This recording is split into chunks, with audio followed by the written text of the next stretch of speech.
పరిచర్య కోసం ముందుకు తీసుకెళ్ళు అన్నట్లు ప్రార్థన చేశాను.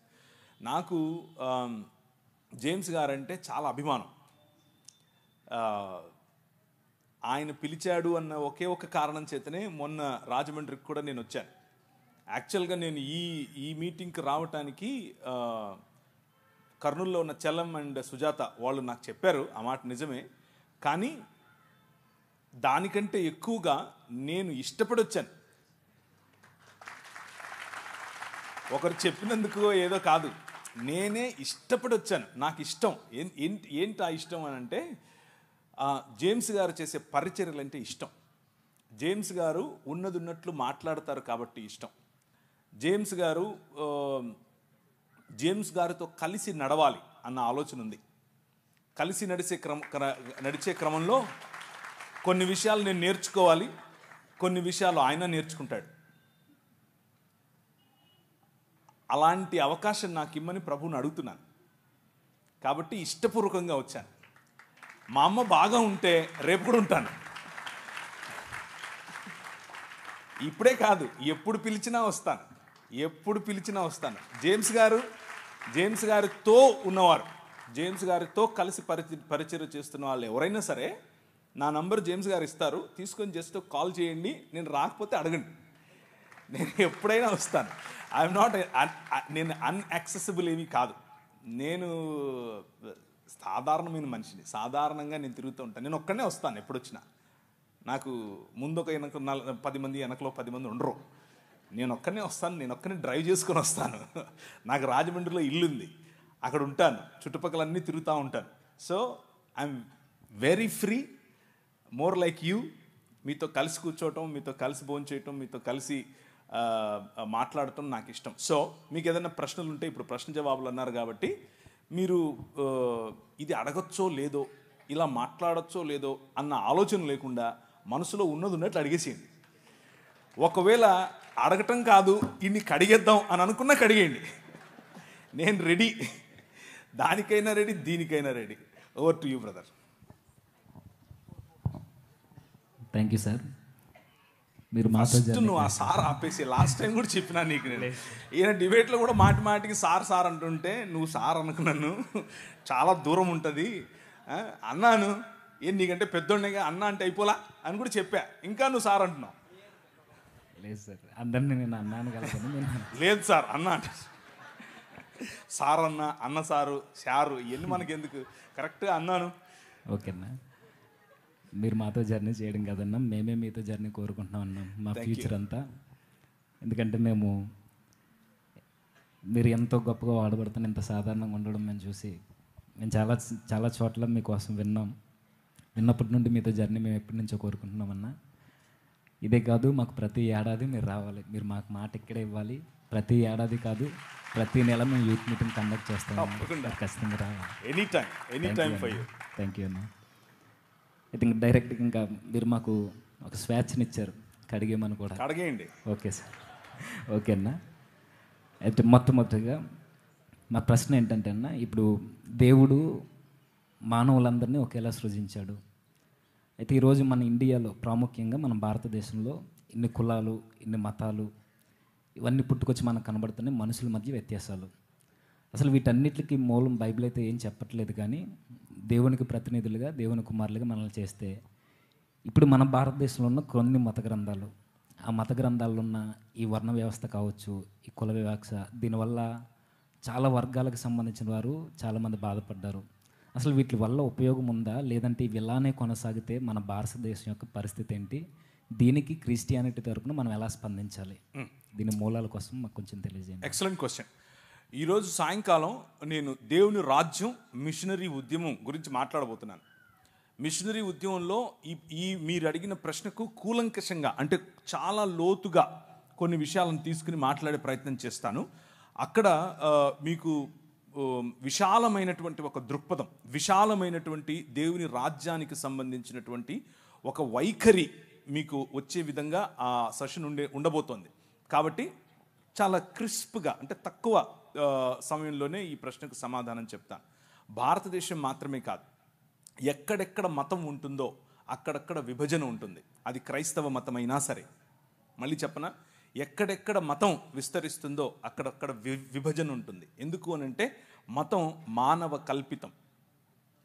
మతం మానవ నిర్మితమైన, మానవ కల్పితమైన ఒక వ్యవస్థ. మతాలు ప్రజల మధ్యలో చిచ్చు పెడతాయి. మతాలు ప్రజలను ఒకరికంటే తక్కువగా చూసే ప్రయత్నం చేస్తాయి. మతం అనేది ఒక విగ్రహం. మతం అనేది ఒక విగ్రహం. అది క్రైస్తవ మతమైనా సరే, డినామినేషనల్ రూపంలో, శాఖ రూపంలో ఉండే విగ్రహం. ఆ విగ్రహం ఎదుటి మనిషిని మనిషిగా గుర్తించటానికి, నా శాఖలో లేకపోతే, నా బాటలో లేకపోతే ఆ మనిషి మనిషే కాదు, ఆ మనిషిని నేను ప్రేమించక్కర్లేదు, ఆ మనిషిని నేను దూరం ఉంచాలి అన్నటువంటి వ్యవస్థ మత వ్యవస్థ. ఆ మత వ్యవస్థ భారతదేశంలో మాత్రమే కాదు, ప్రపంచ యావత్తూ ఉంది. కానీ మీరు అడిగిన ప్రశ్న పర్టికులర్గా భారతదేశం కోసం కాబట్టి, భారతదేశంలో ఉన్నటువంటి ధర్మము 4 పాదముల మీద నడవాలి అని ఏదైతే చెప్పారో, ఆ 4 పాదములు ఏవో కావు. 1 బ్రాహ్మణుడు, 2 క్షత్రియుడు, 3 శూద్రుడు, వైశ్యుడు, శూద్రుడు. ఈ 4 పాదాల మీద నిలబడి ఉండటమే ధర్మం. అదే సనాతనం. సనాతనానికి కుల వ్యవస్థకు వేరు వేరు అర్థాలు లేవు, 2 ఒకటే. ఆ స్ట్రక్చర్ అఖిలాండ కోటి బ్రహ్మాండ నాయకుడు అని పిలువబడినటువంటి దేవుని శరీరముగా ఈ నలుగురిని చెబితే, ఈ 4లోనూ ఈ 4 కులాలలోనూ లేకపోతే వర్గాలలోనూ లేని ప్రజలు దేవునికి బయట చెప్పుల వంటి వారు, లేకపోతే అంటరాని వారు, లేకపోతే మ్లేచ్చులు, దాసులు, దస్యులు, రాక్షసులు, అసురులు అని పిలువబడినటువంటి వారు. సో ఈ ధర్మమును పాటించని వారందరూ కూడా మ్లేచ్చులు, దాసులు, దస్యులు వగేరా వగేరా వగేరాగా చెప్పబడి బలవంతంగా మనిషిని ఆ ధర్మంలోనికి, ఆ మతంలోనికి దేవుళ్లను సైతం, పండుగలను సైతం మత మార్పిడి చేయగలిగినటువంటి ఏకైక వ్యవస్థ మన భారతదేశంలోనే ఉంది. దాని గురించి తర్వాత మాట్లాడుకుందాం. కానీ క్రైస్తవులుగా మన స్పందన ఏమిటి? క్రైస్తవులుగా మనమేం చేయాలి? క్రైస్తవం అనేది ఒక మతం కాదు. క్రైస్తవం అనేది విశ్వ మానవ ఉద్యమం. మళ్ళీ చెప్తాను, క్రైస్తవం అనేది మతం కాదు. ఇది క్రీస్తు శరీరముగా మానవులందరినీ ఒక చోటికి పోగేసేటటువంటి విశ్వ మానవ ఉద్యమం. ఈ ఉద్యమంలో భాగమే మీరు. ఇది ఒక రాజ్య సంకల్పం. ఆ రాజ్యంలో భాగమే మీరు, ఆ రాజ్య ప్రతినిధులు మీరు. ఈ రాజ్యం, ఈ ఉద్యమం ఏం చెబుతోంది అనంటే, ఇప్పుడు క్రీస్తునందు స్త్రీ అని పురుషుడని తేడా లేదు, మనం ఒకటే. ఇప్పుడు ఈ రాజులో యూదుడని గ్రీకు దేశస్థుడని తేడా లేదు, మనం ఒకటే. ఇప్పుడు ఈ రాజులో బానిస అని లేకపోతే రాజని తేడా లేదు, యజమాని బానిస అన్న తేడా లేదు. అందరూ అన్ని రకాల తోళ్ళు, నల్లవారైనా తెల్లవారైనా, బ్రౌన్గా ఉన్నా, ఎల్లో కలర్లో ఉన్నా, ఎర్రగా ఉన్నా, ఎలాంటి వారైనా సరే దేవుని స్వరూపము, దేవుని పోలిక చొప్పున చేయబడ్డారు. ఇది సువార్తలో మొట్టమొదటి భాగం. ఇది గుర్తు చేయటమే సువార్త. మనిషిని మనిషిగా చూడటమే సువార్త. మనిషిని మనిషిగా ఆలింగనం చేసుకోవటమే సువార్త. ఈ మార్గం, ఇది ఎలా చేయాలి ఈ సువార్తను అనంటే, తండ్రి కుమార పరిశుద్ధాత్మలుగా ఒక్క దేవుడుగా ఉన్నటువంటి మన దేవుడు అనేకమైనటువంటి ప్రజలను పోగేసి ఒకే శరీరముగా వారిని ఆహ్వానించటం, ఒకే కుటుంబంగా బ్రతకటం, ఇది క్రైస్తవ సువార్త. ఇది ఎలా సాధ్యం అనంటే, ప్రభు అయిన యేసు క్రీస్తు ఒక మనిషిగా ఎలా బ్రతకాలో, ఒక మనిషి పాపరహితుడై, ఒక మనిషి మతరహితుడై, ఒక మనిషి కులరహితుడై అందరి కోసం ఒకే సమానమైనటువంటి పంక్తి భోజనం కూర్చోపెట్టి వారితో మాట్లాడుతూ చెప్పిన మాట ఏమిటి అంటే, అంధకార సంబంధమైన దురాత్మ సమూహములను జయించిన తర్వాత, వాటికి ముళ్ళుగా ఉన్నటువంటి మరణాన్ని జయించిన తర్వాత, నేను ఏ మార్గాన్ని అయితే చూపిస్తున్నానో, ప్రేమ, క్షమ, పంచి ఇవ్వటం, అందరి కోసం పాటుపడటం, ఇలాంటి ఒక సమాజాన్ని నేను నిర్మిస్తాను. ఆ సమాజమే మీరు. ఈ సమాజం కేవలం ఈ సమాజం మాత్రమే ఈ సమాజానికి చెందని వారి కోసం ఉనికిలో ఉంది. మళ్ళీ చెప్పనా, కేవలం ఈ సమాజం మాత్రమే ఈ సమాజములో సభ్యులు కాని వారి కోసం ఉనికిలో ఉంది. అది ఈ సమాజానికి ఉన్నటువంటి విశిష్టత, అది విశ్వ మానవ సమాజానికి ఉన్నటువంటి విశిష్టత, అది క్రీస్తు శరీరానికి ఉన్నటువంటి విశిష్టత. కాకపోతే మనకున్నటువంటి సమస్య ఏమిటి అని అంటే, ఈ విశాలమైన దర్శనాన్ని మర్చిపోయి ఇది కూడా ఒక మతమైంది. ఇందులో కూడా శాఖలు ఏర్పరచుకున్నారు, ఇందులో కూడా నేను గొప్ప నువ్వు తగ్గు అన్నటువంటి ఆలోచనలు తెచ్చుకున్నారు, ఇందులో కూడా నువ్వు స్త్రీ నేను పురుషుడు అన్న ఆలోచనలు అరువు తెచ్చుకున్నారు. ఎక్కడి నుంచి? చుట్టుపక్కల ఉన్నటువంటి భావజాలాల నుంచి. కానీ మిషనరీలు మనకు నేర్పినటువంటి, మన ముందు నడిచిన మన తల్లిదండ్రులు మనకు నేర్పిన బాట ఇది కాదు. మనకు నేర్పిన బాట మనందరము ఒకటే, మనందరము ఒక్క తండ్రి పిల్లలం. ఈ సమాజం ఐక్యంగా, భారతదేశం ఐక్యంగా ముందుకెళ్ళాలి అని అంటే హోప్ అనేది కేవలము ఈ భావజాలంలో మాత్రమే ఉంది. సాయంకాలం మరింత ఎక్కువగా దాని గురించి మాట్లాడదాం.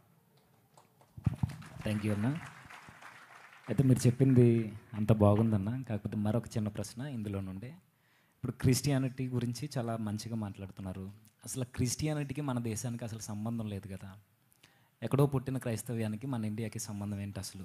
ఇక్కడ వేల సంవత్సరాల నుండి ఎన్నో మతాలు వెలసిల్లాయి, ఎన్నో మతాలకు సంబంధించిన గ్రంథాలు ఉన్నాయి. ఇవి ఉండగా మరలా కొత్తగా బైబిల్ ఒక క్రిస్టియానిటీ ఎక్కడో నజరేత్ అనే గ్రామంలో పుట్టిన ఆ వ్యక్తిని మనం ఎందుకు ఆరాధించాలి? ఆయనకి మన ఇండియాకి అసలు సంబంధం ఏమైనా ఉందా? మనం ఎందుకు ఆయన మార్గంలో నడవాలి? ఈ ఇన్ని మార్గాల్ని కాదని ఆ ప్రభు మార్గాన్ని మనం ఎందుకు ఎన్నుకోవాలి? ఓకే, సో భారతదేశానికి ఉన్నటువంటి హద్దులు ఎల్లలు ఏవైతే ఉన్నాయో అవి ఈరోజు మనం పెట్టుకున్నవి. అంటే బ్రిటిష్ వారు వచ్చి, బ్రిటిష్ వాడు మనకు ఇది మీ దేశం అని చెప్పి వెళ్ళిపోయాడు. కానీ అంతకుముందు ఇది ఇలా మన దేశం ఇలా ఉండేది కాదు.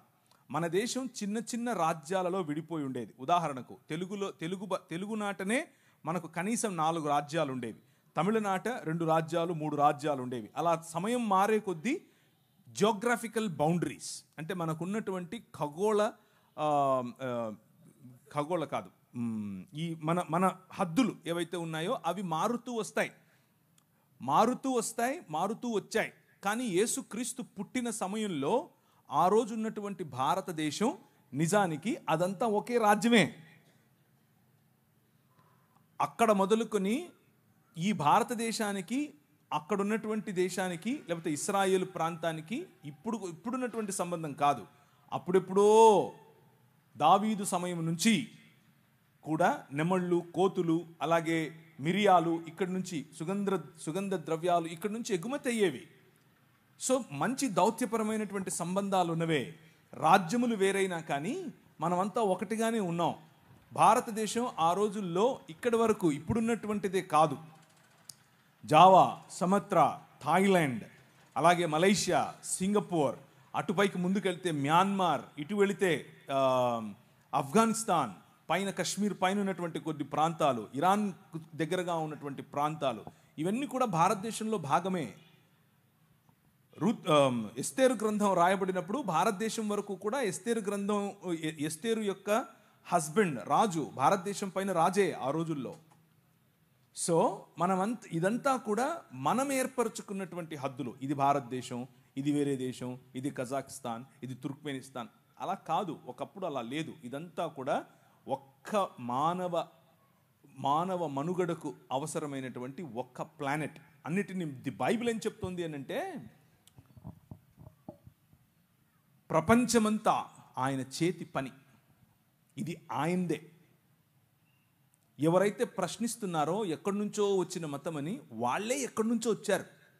వాళ్ళు కాస్పియన్ సీ దగ్గర నుంచి కొందరు, ఇటువైపు ఇరాన్ ప్రాంతం నుంచి కొందరు వలస వచ్చి ఇక్కడ ఉంటున్నారు. సో ప్రతి ఒక్కరూ ఎక్కడో ఒక చోటు నుంచి వచ్చిన వారే. కొందరు ముందొచ్చారు, కొందరు తర్వాత వచ్చారు. అంతేగాని ముందొచ్చినోడు గొప్ప, వెనకొచ్చినోడు తక్కువ కాదు. ఇకపోతే ఇక్కడున్నటువంటి మతాలు బయటకు వెళ్ళలేదా? ఇక్కడ ఉన్నటువంటి బౌద్ధం జపాన్ వరకు వెళ్ళలేదా? ఇక్కడ ఉన్నటువంటి బౌద్ధం ఎందుకు ఈ దేశంలో లేకుండా పోయింది? ఇక్కడ పుట్టినటువంటి బౌద్ధాన్ని ఏమాత్రం ఉద్ధరించారు మీరు? తరిమేశారుగా. ఒక తల ఇస్తే ఇన్ని బంగారు నాణ్యాలు ఇస్తాము అని పుష్యమిత్ర శృంగుడు చెప్పలేదా? సో ఇక్కడ పుట్టిన దాన్ని ఏదో ఉద్ధరించినట్లుగా మాట్లాడకూడదు. అలాగే బయట పుట్టింది అని దేన్ని చెప్పడానికి వీల్లేదు. ఎందుకు అని అంటే ఇదంతా ఒక్క ప్రపంచం. ఇది మా నాయనది, మా నాయన ప్రపంచం. ఇది మా నాయన ప్రపంచంలోకి మా నాయన వచ్చాడు. మధ్యలో నీదేంటి సమస్య? ఇక్కడికి వచ్చాడు అంటున్నారు. మరి ఇక్కడి నుంచి అక్కడికి వెళ్ళారు అని ఎందుకు చెప్పరు? ఇక్కడి నుంచి అక్కడికి వెళ్ళిన వాళ్ళేగా, అక్కడి నుంచి వచ్చిన వాళ్ళేగా వీళ్ళు. ఆర్యులు అని పిలువబడిన వారు అక్కడి నుంచి వచ్చిన వారేగా, మిడిల్ ఈస్టర్న్ ప్రాంతం నుంచి వచ్చిన వారేగా, మెసొపటోమియా ప్రాంతం నుంచి వచ్చిన వారేగా. మెసొపటోమియా ప్రాంతము ఈ ఇండస్ వ్యాలీ అంటే సింధు నాగరికత మధ్య ఉన్నటువంటి సంబంధాలు తెలియకుండా మాట్లాడుతున్నారా? కాదు. ఇవి కేవలము మనుషుల మధ్యలో విభజన తీసుకుని రావటానికి వాడే అవాక్కులు చవాక్కులు, అంతకుమించి ఇంకేమీ లేదు. కాబట్టి భారతదేశంలో అనేక మతాలు ఉండొచ్చు, అందులో ఇబ్బంది ఏమీ లేదు. అలాగే క్రైస్తవ మతాన్ని మతంగా అసలు మేము మతంగా చెప్పటమే లేదు కదా. వస్తున్నది దేనితో? ఒక భావజాలం. ఏంటా భావజాలం? మనుషులందరూ సమానం. ఏంటా భావజాలం? దేవుని వైపుకు మరలండి. ఏంటా భావజాలం? దేవుని పిల్లలముగా మనం మారాలి. ఏంటా భావజాలం? నీతి కలిగి జీవించాలి. ఈ భావజాలం ఎక్కడి నుంచి వచ్చినా తీసుకుంటాం. తెల్లోడు తయారు చేస్తే సెల్ ఫోన్ కావాలి, తెల్లోడు తయారు చేస్తే టీవీ కావాలి, తెల్లోడు తయారు చేస్తే మ్యాగ్నఫోన్ కావాలి, తెల్లోడు తయారు చేస్తే ప్యాంటు సొక్కా వేసుకోవాలి. తెల్లోడిని తలుసుకోకుండా నీ జీవితంలో ఒక్క క్షణం బతకలేవు. నువ్వు ఒక్క క్షణం కూడా బతకలేవు. నువ్వేమో మళ్ళీ ఆడుకునేది బయట నుంచి వచ్చింది, బయట నుంచి ఏం రాలేదు, ఇక్కడిదే. యేసుక్రీస్తు చనిపోయి తిరిగి లేచిన తర్వాత ఆయన భూ ప్రపంచమంతటిపైన రాజుగా తనను తాను ప్రకటించుకున్న తర్వాత తోమాను పంపించాడు. తోమా ఇక్కడికే వచ్చాడు. తోమా భారతదేశానికి వచ్చాడు. మొదటి శతాబ్దంలోనే వచ్చాడు. బ్రిటిష్ వాళ్ళు తెచ్చాడంటే ఏంటి నువ్వు తెలియక? బడ్డి శానిస్ వచ్చాడు. ఆ తరువాత మెల్లిమెల్లిగా క్రీస్తు శకం 500 నుంచి మొదలైంది పరంపర. ఇక్కడున్న వాళ్ళు ఒక ఉత్తరం రాశారు, మా కోసం కొంతమంది మిషనరీలను పంపించండి అని. ఎక్కడికి? ఈజిప్టులో ఉన్నటువంటి చర్చికి రాశారు, అంతియోకికి రాశారు. అప్పుడు 500లో క్రీస్తు శకం 500లో 1500లో బయలుదేరారు కొంతమంది. ఆ 1500కు రావడానికి ముందు మొదటి 1500 సంవత్సరాలలో కొన్ని వందల మంది మిషనరీలు ఈ దేశానికి వచ్చారు. ఎక్కడెక్కడి నుంచి వచ్చారు? ఇరాన్ నుంచి వచ్చారు, ఇరాక్ నుంచి వచ్చారు, బబులోనియా నుంచి వచ్చారు, అలాగే దాన్ని ఏమంటారు సిరియా నుంచి వచ్చారు. భారతదేశంలో సిరియా బైబిల్ చదివే వాళ్ళు కొన్ని లక్షల మంది ఉన్నారు.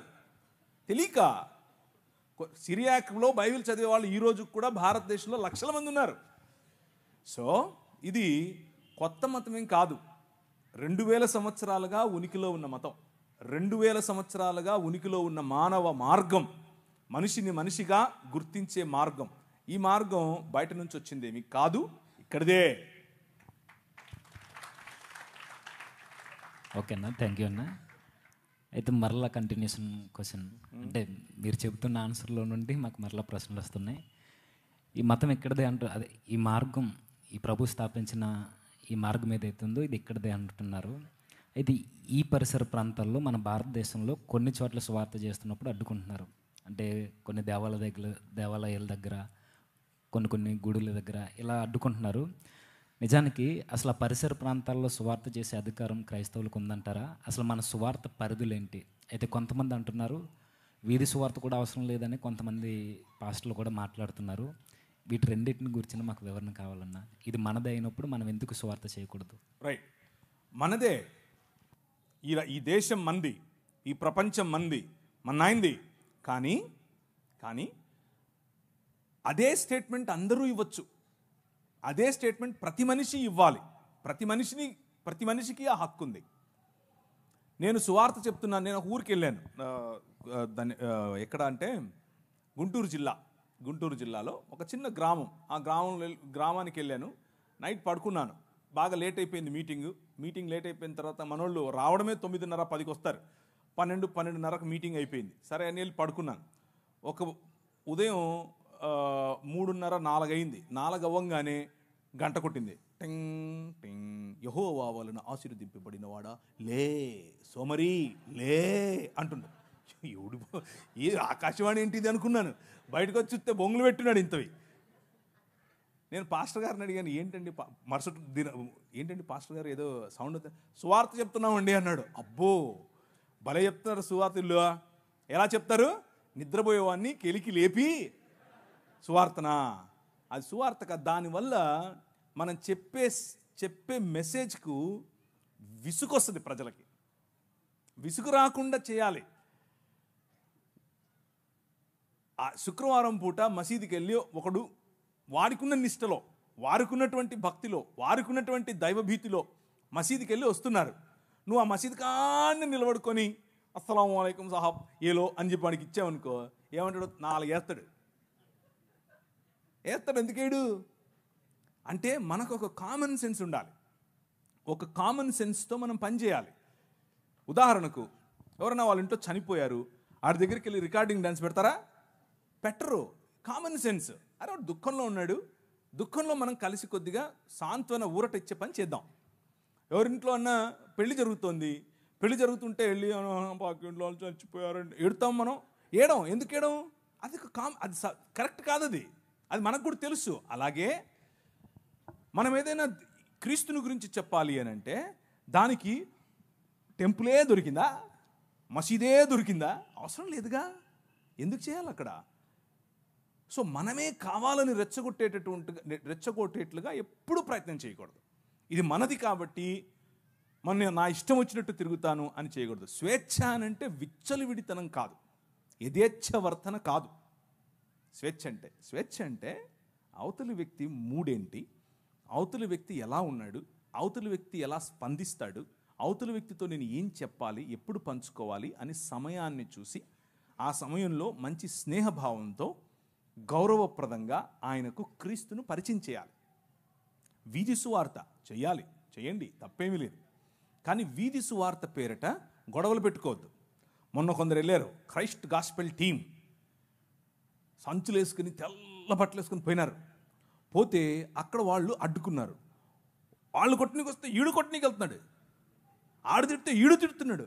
ఏం చెప్తున్నావు నువ్వు? ఏ పని అయితే చేయటానికి వెళ్ళావో దానికి కరెక్ట్గా ఆపోజిట్ చేస్తున్నావు నువ్వు. అవసరమా? లేదు. ఎదగాలి, ఆలోచన స్థాయిలో పైకి రావాలి. మాధ్యమాలను ఉపయోగించండి. మీరు చేస్తున్నటువంటి ఈ మాధ్యమ పరిచర్య ఎక్సలెంట్. మొన్న జరిగిన ఆ డిస్కషన్ 7 లక్షల మంది చూశారు. అందరూ క్రైస్తవులే చూసింటారా? నో. మన మాట ఉప్పు వేసినట్లుగా ఉంటే, మన మాట తగ్గింపుతో ఉంటే, మన మాట అవతలి వారి భావజాలం ప్రకారంగా రెచ్చిపోతూ ఉంటే, మనం మన భావజాలం ప్రకారంగా తగ్గించుకుని మాట్లాడితే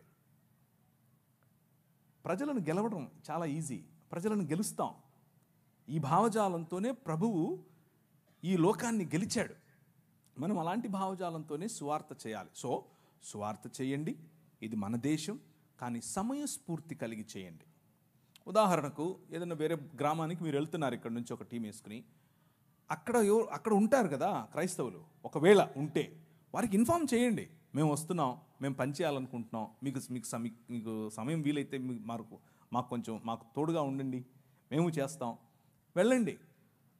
దగ్గరున్నటువంటి వాళ్ళతో ముందు పీస్ పర్సన్ అంటారు, అంటే ఒక సహృదయం ఉన్న వ్యక్తిని కలుపుకోండి, అక్కడ కలిసి చేయండి. మళ్ళీ ఎవరి దారిన వాళ్ళు వెళ్ళిపోండి, ఇబ్బంది ఏమీ లేదు. అలాగే మాధ్యమాలను వాడుకోండి, అలాగే టెక్నాలజీ వాడండి, సెల్ ఫోన్స్ వాడండి, వాట్సాప్ వాడండి, ఫేస్బుక్ వాడండి. ఇవన్నీ మీరు చేసేవే, కొత్తవేం కాదు. అన్నిటినీ మించి స్నేహం వాడండి, స్నేహపూర్వకంగా ప్రజలను పట్టండి, గృహదర్శనాలు చేయండి. ఇవన్నీ ఏం కాకుండా ఊరికే పోయి చేతిలో ఉన్నది నువ్వు వాడు మూడేంటో తెలియదు, అని ఎలా ఉన్నాడో తెలియదు, ఇదిగో నువ్వు నమ్ముకుంటే పరలోకం మొత్తం లేక నరకం మొత్తం, దేవుడు నిన్ను 65 చేస్తాడు, ఈ మాటలన్నీ చెప్తే ఎవరండి వినేది? ఎవరు వినరు. మనం చెప్పే దాంట్లో మనకు క్లారిటీ ఉండదు, వినే దాంట్లో వాళ్ళకు క్లారిటీ ఉండదు. అలా వద్దు. ఒక స్ట్రక్చర్డ్ వేలో, ఒక పద్ధతిగా గనక మనం చేస్తే మనం చాలామందిని గెలవచ్చు. సో నా ఆన్సర్ ఏంటంటే, ఇది మన దేశం, కానీ సమయస్ఫూర్తితో ప్రజలను ఆకర్షించే విధంగా, ఆకట్టుకునే విధంగా సువార్త పరిచర్యను చేయండి. సువార్త పరిచర్యలో క్రీస్తును, రాజును పరిచయం చేయటం మన ఆలోచన, అంతేకాని మన మతాన్ని పరిచయం చేయటం కాదు. అక్కడే మనం తప్పుదారి పడుతున్నాం. ఓకే అన్న, థ్యాంక్ యూ అన్న. రాజుని పరిచయం చేయడం మాత్రమే మనం చేయమంటున్నాను. మన ప్రభువుని పరిచయం చేస్తున్నప్పుడు కొన్ని ప్రశ్నలు లేదా కొన్ని పరిస్థితులను ఎదుర్కోవాల్సి వస్తుంది. ఈ వీరు సువార్త చేస్తున్నప్పుడు కానీ, బయట వీధి జరుగుతున్నప్పుడు కానీ, అయితే గురువుల ప్రస్తావన ఎలానే వచ్చింది కాబట్టి సువార్త ప్రకటనని మాకు ఎదురవుతున్న పరిస్థితులు ఏంటంటే, మీరు మీటింగ్లు పెడితే మేము వస్తున్నాం, మీరు ఏదైనా మీకు సంబంధించిన కేకులు ఏమైనా ఇస్తే మేము తింటున్నాం, వాటినప్పుడు మేము విగ్రహాలకు అర్పించింది పెట్టినప్పుడు మీరు ఎందుకు తినట్లేదు? ఈ ప్రశ్న ఎక్కువగా క్రైస్తవులు మేము ఎదుర్కోవడం జరుగుతుందన్న. ఇది దీని మీద డిబేట్ కూడా జరిగింది. మీరు వచ్చారు, అయితే ఆ రోజు మరి సమయం ఒకవేళ అక్కడున్న పరిస్థితులను బట్టి మీరు ఏమీ మాట్లాడలేదు. తర్వాత మీరు చేసిన వీడియో కూడా క్రైస్తవ ప్రపంచాన్ని చాలా ఆదరించింది. ఈ రోజు కూడా సభాముఖంగా ఇలాంటి ప్రశ్నలు మాకు ఎదురవుతున్నప్పుడు మేము ఎలా స్పందించాలి? అసలు విగ్రహాలు పెట్టినవి వాళ్ళు పెడుతున్నప్పుడు మేము తిని ఇప్పుడు వాళ్ళకి సువార్త చెప్పాలా, లేదంటే ఆ పరిస్థితుల్లో మేము ఎలా యుక్తిగా నడుచుకోవాలి? దీనికోసం ప్రాక్టికల్ క్వశ్చన్స్. ఇవన్నీ ప్రాక్టికల్ గా దైనందిన జీవితంలో మనం ఎదుర్కొనేవి. ఇవి తెలుసుకోవాలి, వీటి గురించి ఆలోచించాలి. వీటి గురించి ఒపీనియన్స్ అంటే మన ఉద్దేశాలు ఒక్కొక్కరికి ఒక్కొక్క రకంగా ఉండొచ్చు, ఉద్దేశాలు వేరు వేరు రకంగా ఉండొచ్చు. కానీ నాకు అర్థమైన బైబిల్ గ్రంథంలో నుంచి నేను అర్థం చేసుకున్నది నేను మీకు చెప్తాను. దీన్ని నేను ఇది కరెక్ట్ అని నమ్మి చెప్తున్నాను. ఉదాహరణకు ఒక ఒక ఒక ఒక హిందూ మిత్రుడు ఉన్నాడు, లేకపోతే ముస్లిం మిత్రుడు ఉన్నాడు. ముస్లిం మిత్రుడు వాళ్ళ ఇంట్లో పండుగ చేసుకుంటున్నారు, రంజాన్ పండుగ చేసుకుంటున్నారు. పండుగ చేసుకుని ఇఫ్తార్ పార్టీకి పిలిచాడు. ఇఫ్తార్ భోజనం పెడుతున్నాను రండి అని పిలిచాడు. ఇఫ్తార్కి వెళ్ళి భోజనం చేయటంలో ఇబ్బంది ఏమీ లేదు. అలాగే ఈరోజు కనుమ. ఈ కనుమ దినాన మన హైందవ మిత్రులు వాళ్ళ ఇంట్లో మామూలుగా దాన్ని ఏమంటారు, మా ఊళ్ళల్లో అయితే అలసంద వడలు చేస్తారు. అలసంద వడలు, మంచి కోడి కూర చేస్తారు. పిలుస్తారు. పిలిచినప్పుడు వాళ్ళ ఇంటికి వెళ్తాం, వాళ్ళతో కలిసి భోజనం చేస్తాం, తప్పేమీ లేదు. అలాంటి విందులు, అలాంటి భోజనం తప్పు కాదు. కానీ ఇక్కడే కొంచెం జాగ్రత్త వహించాలి. ఏంటంటే, మేము మీ ఇంటికి వచ్చినప్పుడు మీరు కేక్ పెడితే తిన్నారు, మేము మీ ఇంటికి వస్తాం, మీ భోజనం పెడితే తింటాం, అంతవరకు ఓకే. కానీ మీరు కేక్ పెడితే మేము తిన్నాం, మేము ప్రసాదం పెడితే మీరు తినండి అంటే ప్రాబ్లం. ఏంటా ప్రాబ్లం? కేక్ మనం ఏది ప్రసాదంగా పంచం. ఎప్పుడు ఎవరైనా పంచుతున్నారు మీరు? మనమేం పంచం. మన దగ్గర ప్రసాదాలు లేవు. మనం ప్రసాదాల బ్యాచ్ కానే కాదు. మనం ఒక బల్ల పెడతాం, ఆ బల్ల క్రీస్తు శరీరం, అది ప్రసాదం కాదు. అది వచ్చి తింటే రోగాలు పోతాయి, అది వచ్చి తింటే దేవుడు బ్లెస్సింగ్స్ ఇస్తాడు, ఇలాంటి ఏం లేవు మనకి. ఇది దేవుని బల్ల. మనందరము ఒక్క సమాజం, మనలో అందరిలో ఒకే రక్తం ప్రవహిస్తుంది. ఆయన మన కోసం తన శరీరాన్ని విడిచాడు అన్నటువంటి ఆయన విమోచన కార్యాన్ని జ్ఞాపకం చేసుకునే కేవలము బాప్తీసము పొందిన ఆయన అనుయాయులైన, ఆయన శిష్యులైన వారికి మాత్రమే పెట్టబడిన బల్ల. అది ఎవరికి పంచంగా మనం పంచం. అలాగే వారి దేవీ దేవతలకు అర్పించిన వాటిని తీసుకోవు కూడా. మనం పంచము, వారిస్తే తీసుకోము. చాలా క్లియర్గా చెప్తున్నానా? మనం పంచేది లేదు, వాళ్ళు ఇస్తే తీసుకోవాల్సిన అవసరము లేదు. అలాగని చెప్పి అవతల వారు నొప్పించాల్సిన అవసరం ఏమీ లేదు. ఎందుకు నొప్పించాలి? దయ్యానికి పెట్టావు, నువ్వు రాయికి పెట్టావు, నువ్వు రప్ప, ఈ స్టేట్మెంట్స్ అన్నీ అక్కర్లేదు. అది కరెక్ట్ కాదు. అలా చెప్పటం వల్ల అవతల వ్యక్తిని పోగొట్టుకుంటాం. అలా మనం దురుసుగా ఉండకూడదు. చాలా సున్నితంగా మాట్లాడచ్చు. సోదరా, చాలా థ్యాంక్ యూ, మీ భక్తి భావాన్ని నేను మెచ్చుకుంటున్నాను, మీలో ఇంత భక్తి ఉంది, చాలా సంతోషం, మీరు నన్ను కూడా గౌరవిస్తూ మీరు ఏదో ఇస్తున్నారు, కాకపోతే మిమ్మల్ని నేను గౌరవించాలి కదా. నేనేదో ఇది స్వీట్ తిన్నట్టు తిన్నాను అనుకోండి, అది మీకు నొచ్చుకుంటారు మీరు. అలా వద్దు. నేను నా విశ్వాసంలో ఇలాంటి విగ్రహార్పితములు తీసుకోవద్దు అని చెప్పారు కాబట్టి నన్ను దయచేసి ఏం అనుకోకే. కానీ నీతో పాటు రావాలా, వస్తా, ఎక్కడికి వెళ్దాం చెప్పు, మీ ఇంటికి వద్దామా, భోజనం చేద్దామా, చేస్తా చెప్పు.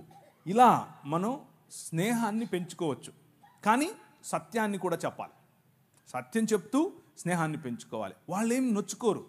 ఒక్కసారి గనక మనము తగ్గింపుతో, నిజమైన మనస్సుతో వాళ్ళను మన సహోదరులను యాక్సెప్ట్ చేస్తూ వాళ్ళని ఈ విషయం చెప్పి, మేము ఎలాగైతే మీకు బల్ల పంచమో అలాగే మీరు కూడా నాకు ఇది ఇవ్వకండి అని చెప్పటం వల్ల తప్పేమీ లేదు. అలా చెప్పిన తర్వాత వారితో కలిసి బయటికి వెళ్ళారు, ఒక రెస్టారెంట్కి వెళ్ళారు. ఆ రెస్టారెంట్లో వాడు ఎవరికి సమర్పించాడో మనకు తెలీదు. అది హలాల్ చేసి పట్టుకొచ్చాడా, కోషర్ చేసి పట్టుకొచ్చాడా, లేకపోతే ఏదైనా రాయి దగ్గర పెట్టాడా, లేకపోతే ఇంకేదైనా చేసి వచ్చాడా, అది మనకు తెలీదు.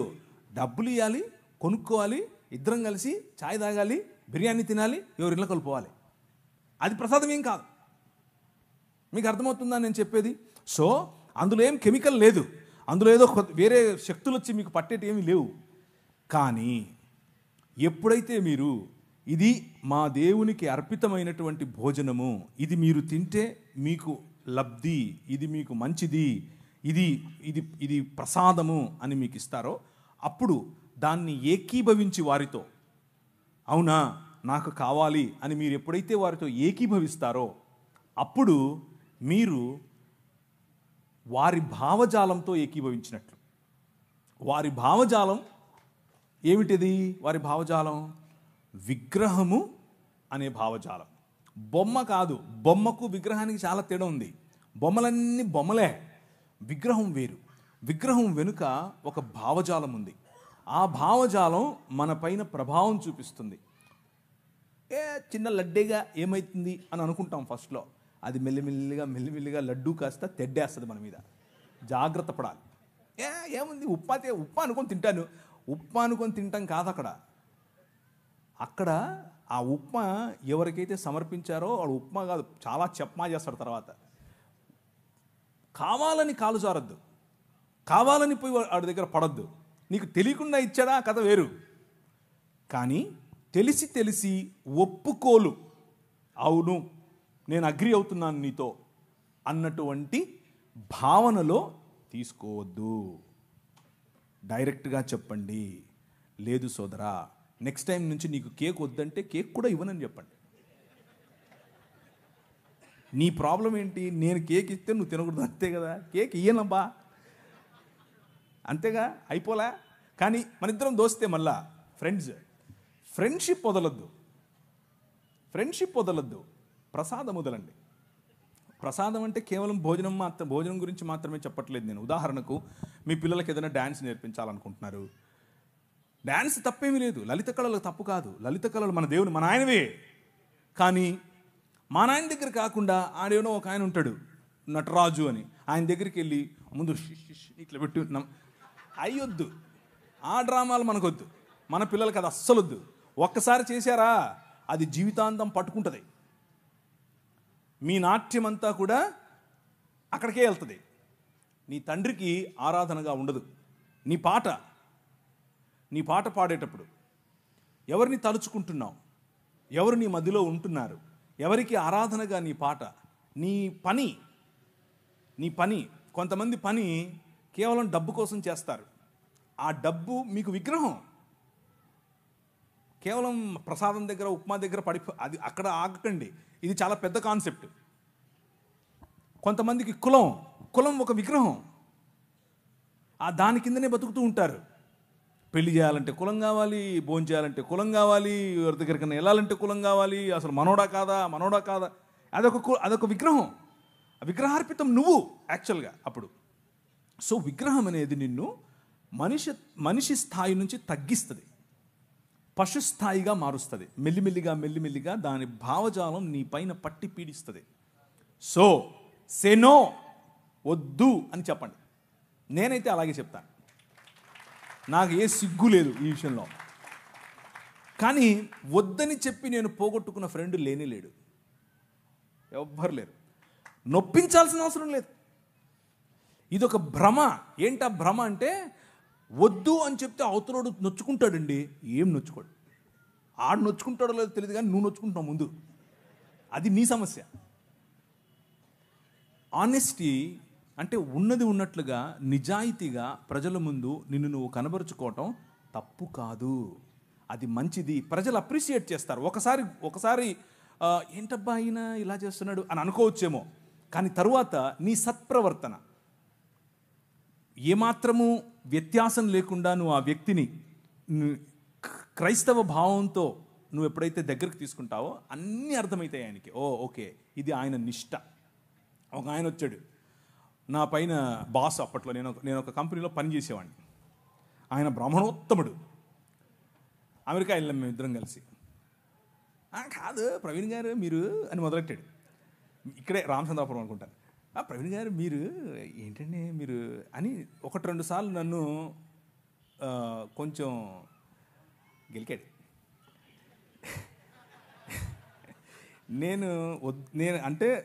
నేను చాలా చాలా స్నేహంగా ఉంటాను ఆయనతో. కానీ ఆయన దానికి విలువ ఇవ్వాల. దానికి చేయండి ఏం కాదు చేయండి అన్నట్లు నా వెంట పడ్డాడు. సరే కూర్చో అని చెప్పి ఒకరోజు అసలు నువ్వు ఎలాగండి బ్రాహ్మణోత్తడివి అని అడిగాను. ఎందుకు అన్నాడు. నువ్వు అసలు సముద్రాలు దాటకూడదు కదా, 7 దాటి వచ్చావు, ఇప్పుడు ఎట్లయితావు నువ్వు అని అడిగా. భావజాలం గురించి మాట్లాడుతున్నా. నేంటండి నేను ఇచ్చింది తినడానికి ఇన్ని క్వశ్చన్లు ఎత్తనావు అన్నాడు. అలా కాదండి, మీరు ఇచ్చింది ఊరికే తీసేసుకోవటం కాదు, అసలు ఏంటి దాని వెనక ఉంది అని అడిగితే మీరు నాకు ఇది చెప్పారు, మరి మీరు చెప్తున్నది పాటించట్లేదు కదా అని అడిగాను. లేదండి మరి మేము చాలా స్వచ్ఛమైన ఇది అది అని ఏదో చెప్పాడు. ఏం తింటారో ఏం కలుపుతారో చెప్పారు. సరేనండి నేను కూడా తింటానులేండి, ఓ పని చేద్దాం, రేపు మా ఇంట్లో బీఫ్ బిర్యానీ వండుతున్నాను వచ్చేయండి అన్నాను. ఏంటండి అలా అంటారు మీరు అన్నాడు. అంటే భోజనం అండి బాబు, మేము తినే భోజనం భలే ఉంటుంది, ముక్క తగిలితే సూపరు అన్నాను.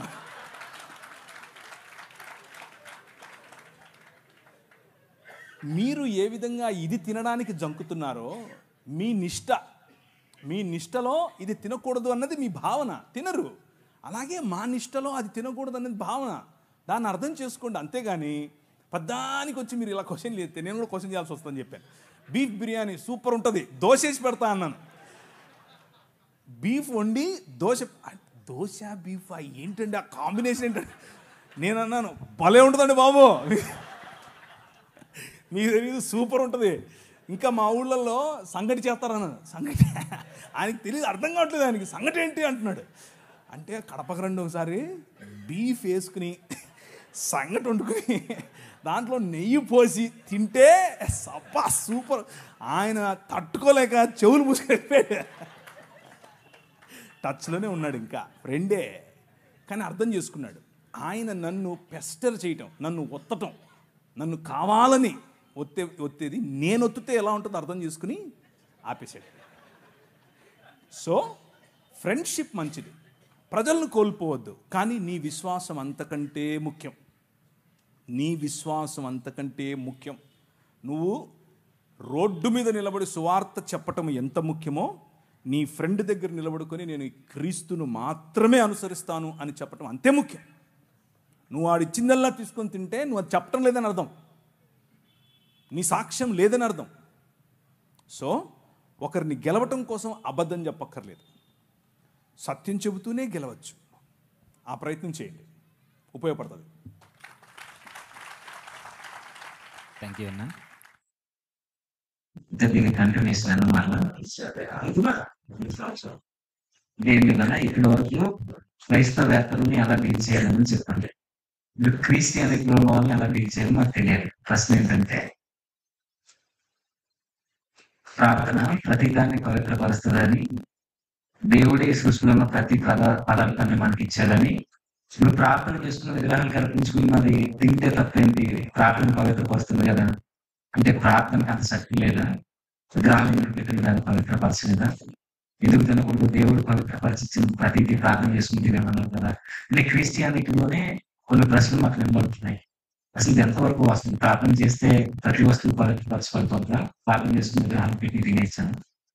ఇది గత నెలలో జరిగిన చర్చలో మీరు మాట్లాడేస్తున్నారు ఆల్రెడీ, దాని గురించి పెద్దగా చెప్పాల్సింది ఏం లేదు. ప్రార్థనలో శక్తి ఉంది, ప్రార్థన మారుస్తుంది దేన్నైనా. కానీ ఇక్కడ వచ్చిన సమస్య, దీంట్లో ఏదో కల్మషం ఉంది, ఆ కల్మషం వచ్చి నన్ను ఏదో చేస్తుంది అనే భావన ఉండడం బట్టి ప్రార్థనలో చేసి దాన్ని శుభ్రపరుస్తున్నాం అన్న ఆలోచన చెప్తున్నట్లుగా నాకు అనిపిస్తుంది ప్రశ్నలో. కానీ ప్రసాదం తీసుకోవటం తీసుకోకపోవటం అంటే విగ్రహాలు తీసుకోవటం తీసుకోకపోవటం అనేది నీ నీ సాక్ష్యములకు సంబంధించింది. ఏ ఏ భావజాలాన్ని నువ్వు అనుసరిస్తున్నావో చెప్పడానికి సంబంధించింది. నువ్వు ప్రార్థన చేసుకుని తిన్నంత మాత్రాన ఇప్పుడు నువ్వు ప్రార్థన చేసుకోకుండా తిన్నా కానీ అది భోజనమే. అది సామాన్యమైనటువంటి బ్లడ్డే, సామాన్యమైన ఉప్మానే, సామాన్యమైన పొంగలే. దానివల్ల నీకు వచ్చేది పెద్దగా ఏమి ఉందో లేదో అని కాదు. మెయిన్ పాయింట్ ఏంటంటే అర్పించినటువంటిది ఒక భావజాలానికి, ఆ విగ్రహము వెనుకున్నటువంటి ఒక ఆలోచన శక్తి, ఆ విగ్రహం వెనుకున్నటువంటి పడద్రోయబడినటువంటి దేవదూతల సమూహములలో ఒకరికి ఆ విగ్రహం అర్పితం. నువ్వు దాన్ని ఆవాహయామి అంటున్నావు. అలాంటివి చెయ్యొద్దు. ప్రార్థన చేసుకుని ఆవాహయామి ఏంటి? ప్రసాదం తినడం అంటే ఆవాహయామి అని చెప్పటమే. ప్రార్థన చేసుకుని పిలవాలా? పిలిచేవాళ్ళను ప్రార్థన చేసుకుని సరే నేను ఏకీపిస్తున్నాను ప్రార్థన చేసుకుని ఏకీపించాలా? అవసరం లేదు. ఇంత కష్టం ఎందుకు? వాక్యం చెప్తోంది. నువ్వు ఏదైనా మార్కెట్లోకి వెళ్ళావు, కొనుక్కున్నావు, ప్రార్థన చేసుకో, తిను.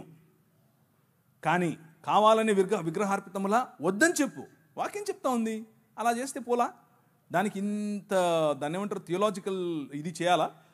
ఇప్పుడు ప్రార్థన చేసుకుని మనం ఒక శివాలయంలోకి వెళ్ళి వారు భక్తితో శివాలయంలో ఉంటారు, శివుణ్ణి పూజిస్తారు. మనం వాళ్ళని అవమానపరుస్తూ అక్కడికి వెళ్ళి ప్రార్థన చేద్దామా? యేసు ప్రభువా, ఈ శివలింగం ఎవరో కాదు, యేసు ప్రభువే అని మనం ప్రార్థన చేద్దామా? అది కరెక్టా? అది వారిని అవమానించినట్లు, మన విశ్వాసాన్ని మనం చాటనట్లు. అలా చేయకూడదు. వీలైనంత వరకు నిక్కచ్చిగా ప్రార్థన చేసుకుని భోజనాన్నైనా దేన్నైనా మనం ప్రభు కోసం చేయాలి. కానీ తెలిసి ఇది ప్రసాదం అని తెలిస్తే అవతలి వ్యక్తితో ఏకీభవించటం లేదు అన్న మాట చెప్పటం కోసం ప్రార్థన చేసుకొని తినాల్సిన అవసరం కూడా లేదు. అసలు తినాల్సిన అవసరం లేదు. అంటే మాకు అర్థమైంది మీరు చెప్పిన సమాధానం బట్టి. ఎప్పుడు తినకూడదు, ఎక్కడ తినకూడదు, ఎలాగో తినకూడదు. Okay, thank you. అంటే ఎవరు ఓకే అవసరం లేదు. మనకు థ్యాంక్ యూ. తెలిసి కావాలి. అదొకటి. అయితే ఇదే విషయం నేను వచ్చిన కాదు. అంటే ఒకవేళ అది పిలవని నేను వచ్చినందుకు కాదు. నన్ను ఎందుకు పిలిచే మీరు? అదే చేసిపోయాను. మీరు చెప్పేవాడిని. మీరేమో బాండ్ పేపర్లు పట్టుకొచ్చి సైన్ పెట్టించుకుంటారు నాతో. వీళ్ళండి సామాన్యులు కాదు వీళ్ళు. ఆ కోర్టు రూమ్లో నేను కూర్చోబెట్టినట్టు బాండ్ పేపర్లు పట్టుకొచ్చారు, సైన్ పెట్టించారు నాతో. అమ్మో, మామూలు వాళ్ళు కాదు వీళ్ళు. సరే అని చెప్పి సైన్ పెట్టి నేను గమ్మున నవ్వుకుంటూ అందరినీ సెట్ చేసుకుని వెళ్ళిపోయాను. నా పని చేసుకుని మీరు పిలిచిందే చేశాను. ఇప్పుడు పిలిచింది దేనికి? డైరెక్ట్ మిమ్మల్ని. అప్పుడు చేతులా? అవును సార్. అయితే ఆ బాండ్ పేపర్ తీసుకొచ్చింది మేం కాదు సార్, అటు నుంచి వచ్చే. నాకేం తెలుసండి అది నువ్వు తెచ్చావా ఎవరు తెచ్చారు నాకేంటి? ఆడ ఉందా లేదా? అక్కడికి వచ్చే వరకు కూడా తెలియదు సార్ బాండ్ పేపర్లు ఉన్నాయన్న సంగతి. అది నాకు ఒకవేళ ఒకటి సార్ నేనేం మాట్లాడాలి? ఒకటి సార్, ఒకవేళ నేనేం మాట్లాడలేదు ఇప్పుడు. ఆ రోజు మీకు అవకాశం ఉంటే ఇదే విషయాన్ని 100% నిర్మోహమాటంగా చెప్తాను. ఎక్కడైనా చెప్తాను, ఎప్పుడైనా చెప్తాను. అది కావాలి సార్, నిర్మోహమాటంగా చెప్తాను. అది ఇప్పుడు కాదు, ఎప్పుడైనా చెప్తాను, చెప్తూనే వస్తున్నాను. అది నాకు ఏమాత్రం ఇబ్బంది లేదు ఆ విషయంలో. ఇది నా స్టాండ్ పాయింట్. సరే సార్, డిబేట్ని బట్టి ఇప్పుడు మిమ్మల్ని డైరెక్ట్గా అడుగుతున్నా సార్. అసలు పబ్లిక్ మీరు ఏ క్లారిటీ ఇవ్వాలనుకుంటున్నారు ఆ డిబేట్ విషయంలో, ఆ జరిగిన డిబేట్ విషయం? No comments. ఏం మాట్లాడకూడదని మీరు సైన్ పెట్టించుకున్నారు నాతో. వీళ్ళు సైన్ పెట్టించుకున్నారండి బాబు. ఇది అయిపోయిన తర్వాత ఏం మాట్లాడకూడదని సైన్ పెట్టించుకున్నారు. ఇప్పుడు మళ్ళీ అడుగుతావేంటి? No comments. సైన్ పెట్టించుకున్నది వాళ్ళు సార్, మాకు సంబంధం లేదు ఆ విషయం. ఇప్పుడు అడిగేది నేను సార్. అయినా మీరు పెట్టలేదు. నేను పెట్టలేదులేండి. నేను పెట్టలేదులేండి. కానీ ఇప్పుడు మీరు అడిగేది ఏంటి? ఏం లేదు సార్. ఇప్పుడు మీరు అంత పెద్ద వ్యక్తి, మీరు వచ్చి కనీసం మీ వాయిస్ ఏం వినిపించలేదు కదా. ఇప్పుడైనా మీ వాయిస్ పబ్లిక్. ఇప్పుడు చెప్పాను కదా, నా వాయిస్ చాలా క్లియర్గా. పెద్ద వ్యక్తిని కాదు నేను, ఫస్ట్ విషయం. అది కట్టు. రెండు అంటే వయసులో పెద్ద అంటున్నావా, ముసలోడు అంటున్నావా నన్ను? ఇప్పుడే అయ్యగారితో ఆశీర్వాదం తీసుకున్నాను. అయ్యా మీలాగా నేను 90 ఏళ్ళు బతకాలి అని ఆశీర్వాదం చేయండి. ఇచ్చారు కదా తల మీద చేయబెట్టి. సో నా స్టాండ్ ఇదే. విగ్రహార్పితములు తినద్దు. విగ్రహార్పితములలో ఉన్న పాటలు పాడొద్దు. విగ్రహార్పితములైన నాట్యం చేయొద్దు, విగ్రహార్పితములైన కులం పాటించొద్దు, విగ్రహార్పితమైన మతం వద్దు, విగ్రహార్పితంగా ఉండేటటువంటి ఉద్యోగం చేయొద్దు, విగ్రహార్పితంగా ఉండేటటువంటి దాసోహం చేయొద్దు. ఎవరికి? మన రాజు యేసే. Jesus is the king of all. మధ్యలో ఏ విగ్రహం లేదు. ఇంకా గట్టిగా చెప్పాలా? లేదు సార్, ఇంకెంతకన్నా ఏమవుతుందన్నా, మీ నుంచి ఇదే కోరుకున్నాం మేము. ఎందుకంటే మీలాంటి వారు మాట్లాడితే ఈ క్రిస్టియన్ సొసైటీకి ఒక చక్కని సమాధానం దొరుకుతుందని మీరు మాకు ఇచ్చిన స్వేచ్ఛలో నేను ఈ మాట్లాడడం జరిగింది. ఇంకొక విషయం ఏంటంటే, యాక్చువల్గా క్రిస్టియన్స్కు ఈ క్లారిటీ ముందు నుంచి ఉంది.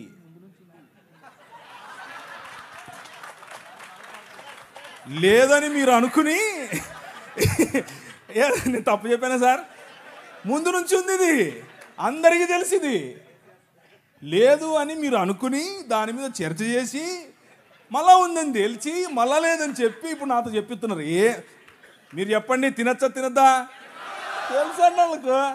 మళ్ళీ మీరు క్రిస్టియానిటీలో క్లారిటీ ఇవ్వాల్సిన అవసరం ఈ విషయానికి లేనేలేదు.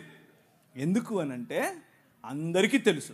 కానీ వాళ్ళ స్ట్రగుల్ ఏంటంటే, యాక్చువల్ ప్రశ్న ఏంటంటే, నాకు తినాలని లేదు కానీ ఎలా నేను అవతలి వాడికి చెప్పాలి, ఎలా అవతలి వ్యక్తిని నేను పోగొట్టుకోకుండా ఆ వ్యక్తితో స్నేహం కంటిన్యూ చేస్తూ ఇది తినకుండా ఉండాలి, ఎలా సాధ్యపడుతుంది అనేదే కన్ఫ్యూజన్. తినకూడదు అనేది తెలీదా మనకు? అందరికీ తెలుసు. సో పద్ధతి ఎలా అనేది నేను మీకు క్లారిటీ ఇచ్చాను. మనిషిని పోగొట్టుకోవద్దు, స్నేహాన్ని పోగొట్టుకోవద్దు, కానీ సున్నితంగా ఇది కాదండి, నా భావజాలంలో నేను నమ్ముతున్నటువంటి దేవుడు నా నిష్టలో ఇది చెయ్యొద్దని చెప్పాడు అని చెప్పటమే. ఓకే అన్న, థ్యాంక్ యూ అన్న. అయితే పబ్లిక్కి చిన్న క్లారిటీ, అసలు బాండ్ పేపర్ల గురించి మాకు తెలియదు అక్కడ వరకు వచ్చేంత వరకు. 100 నోట్స్ వచ్చి అక్కడికి వచ్చిన తర్వాత ఈ షరతులు ఉన్నాయని అక్కడ సైన్ పెట్టేంత వరకు కూడా మాకు తెలియదు. ఇది మా తరపు నుంచి మీకు ఇవ్వాల్సిన క్లారిటీ అన్నకు కూడా. ఎందుకంటే ఈ విషయంలో మాకు అన్నీ తెలిసే జరిగాయని అనుకుంటున్నారు, కానీ నేనైతే అలాగే అనుకుంటున్నాను. లేదన్నా, ఈ విషయంలో మాకు అసలు సైన్ పెట్టించేద్దాం వచ్చారు వీళ్ళు.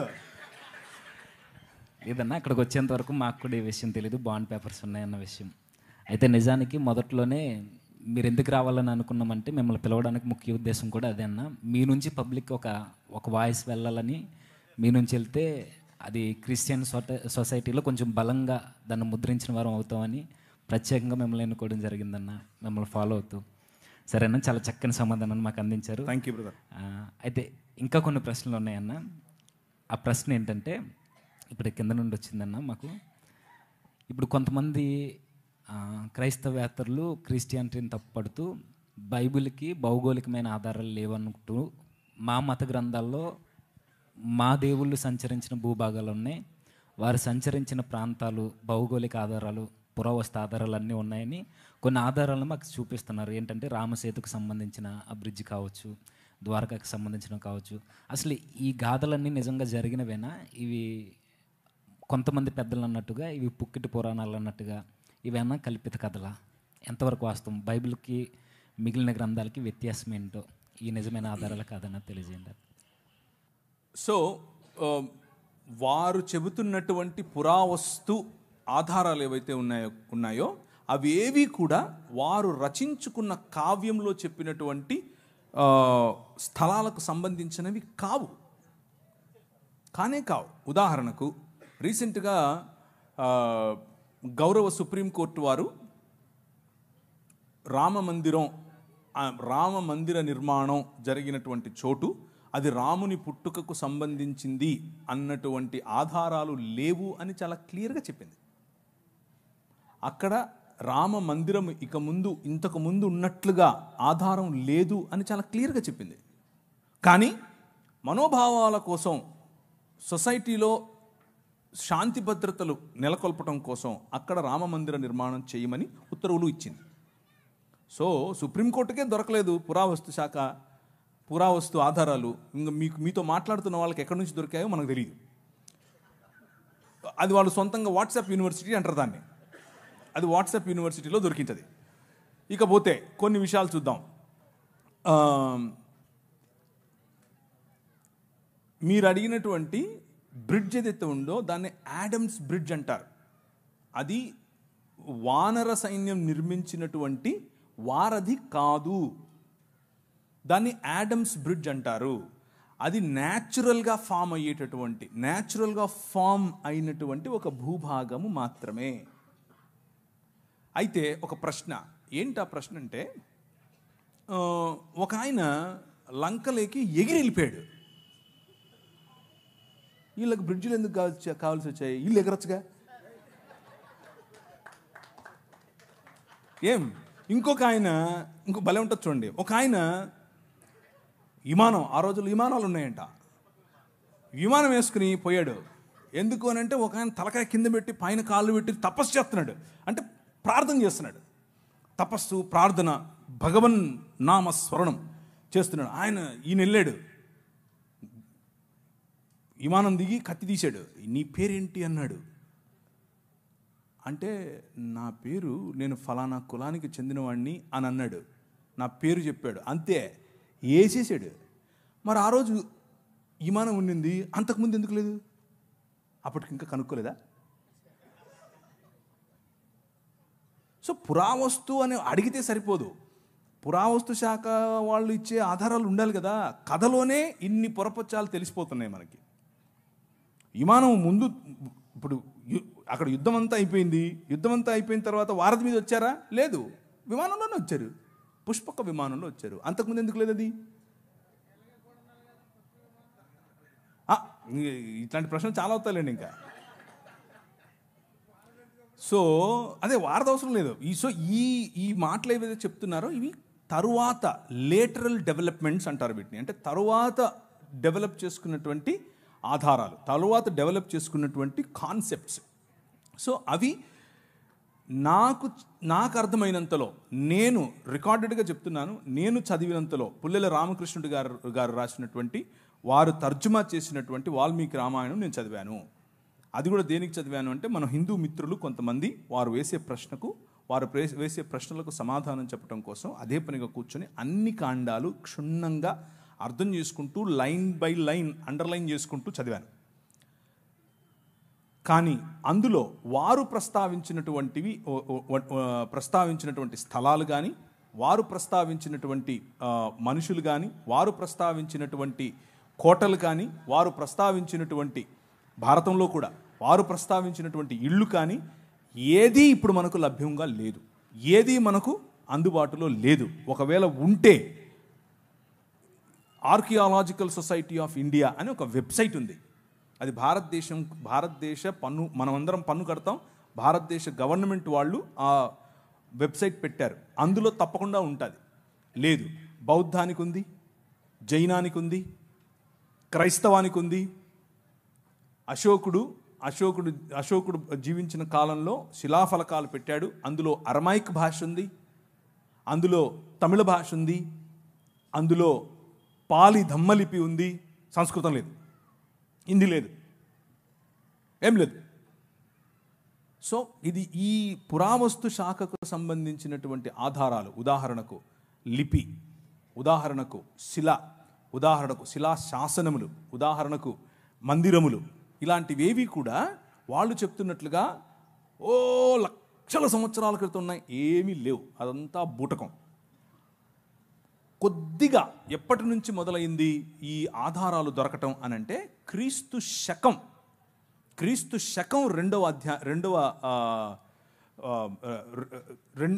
2 AD తర్వాతనే దొరికాయి. 2 AD తర్వాత, దానికి ముందు క్రీస్తు పూర్వం ఎటువంటి ఆధారాలు కూడా వీరు చెప్తున్నటువంటి వాటికి దొరకలేదు. రాతపూర్వకంగా లేదు, సంస్కృతపూర్వకంగా లేదు, లిపిపూర్వకంగా లేదు, పుస్తకపూర్వకంగా లేదు, ఏదీ లేదు. క్రీస్తు పూర్వం ఉన్నటువంటి ఆలయాలు అన్నీ కూడా బౌద్ధానికి చెందినవే. సో పుష్యమిత్ర శుంగుడు తన జీవిత చరిత్రను రాముడి జీవిత చరిత్రగా రాయించాడు అన్నది ఒక థియరీ ఉంది. అది కూడా అయ్యుండే అవకాశం ఉంది అని అంటున్నారు. అంతేగాని కొత్తగా ఇప్పుడు వచ్చి అప్పుడెప్పుడో లక్షల సంవత్సరాల క్రితం నుంచి మేము ఉన్నాం అని అంటే దానికి పురావస్తు శాఖకు సంబంధించినటువంటి ఆధారాలు లేవు. సింపుల్ కాన్సెప్ట్ అర్థం చేసుకోండి. మనిషి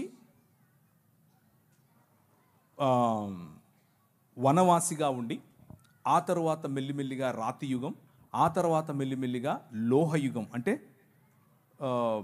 మెటల్ ఉపయోగించిన యుగం. దీనికి పురావస్తు శాఖ వాళ్ళు డేట్స్ వేసి పెట్టారు, ఎప్పటి నుంచి ఎప్పటి వరకు ఈ యుగం, ఎప్పటి నుంచి ఎప్పటి వరకు ఈ యుగం అని. మెటల్ ఇన్వెంట్ చేసిన తర్వాత వచ్చినటువంటి యుగం ఏదైతే ఉందో, రాతి యుగం తరువాత, మెసపటోమియా తరువాత ఈజిప్షియన్ సివిలైజేషన్ అంటే మోషే సమయం, ఆ సమయానికి మెటల్ డెవలప్ అయింది, ఆ సమయానికి లోహం డెవలప్ అయింది. కనుకనే రథాల యొక్క మొట్టమొదటిసారి రథాల వాడటం, మొట్టమొదటిసారి గుర్రాలు రథాలు కలిపి వాడటం ఈజిప్షియన్ సివిలైజేషన్లో మనం చూస్తాం.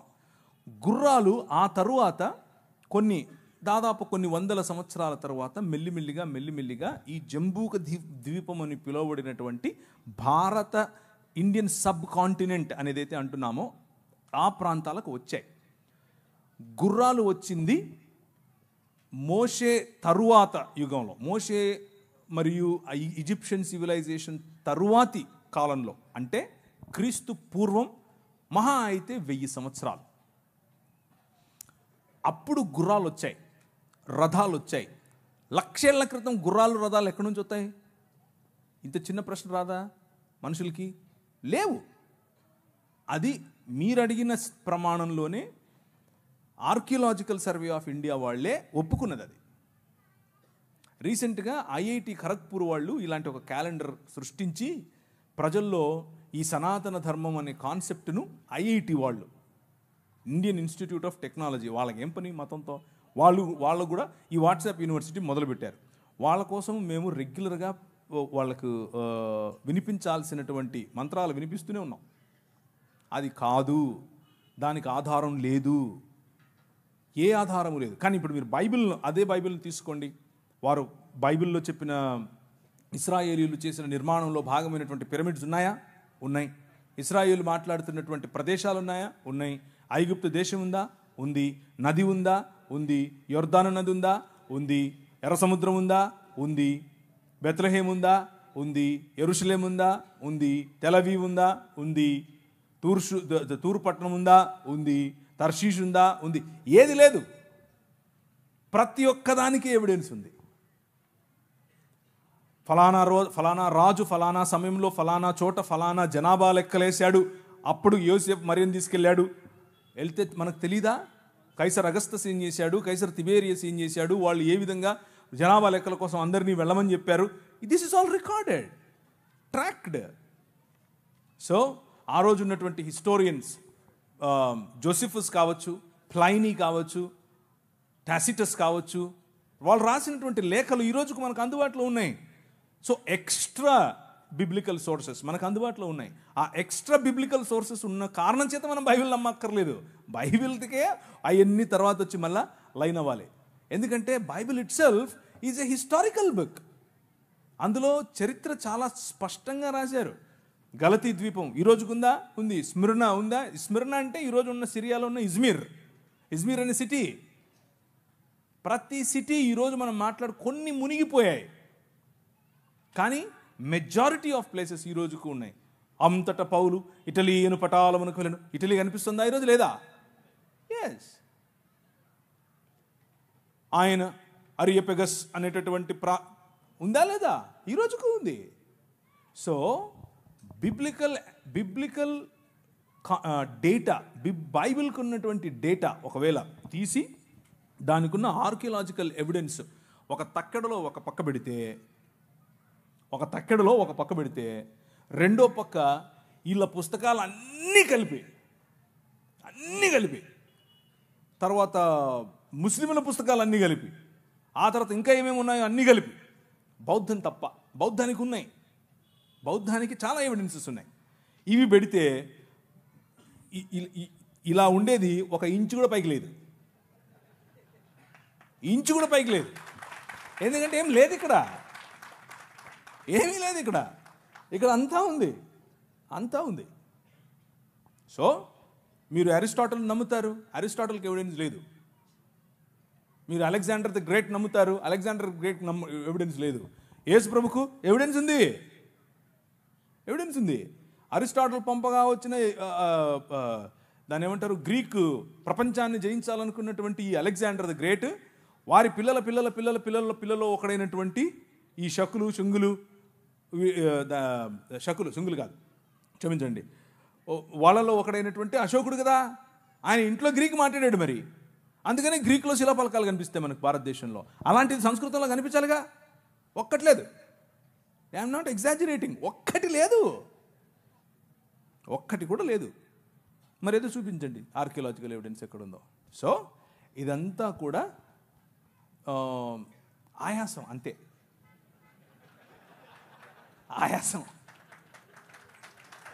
ఆయాసం తప్ప ఏమీ లేదు. ఎందుకంటే ఇక్కడ సబ్జెక్ట్ ఉంది, అక్కడ ఏమీ లేదు కాబట్టి ఆయాసపడాలి. నీకు అని చెప్పాలి. అవతలుడు ఏం అనక ముందే మనమే అనేసామనుకో, అవతలుడు ఏమంటు కదా అని. అలా ఏం కాదు, మనం ప్రశ్నిస్తూనే ఉంటాం. రైట్?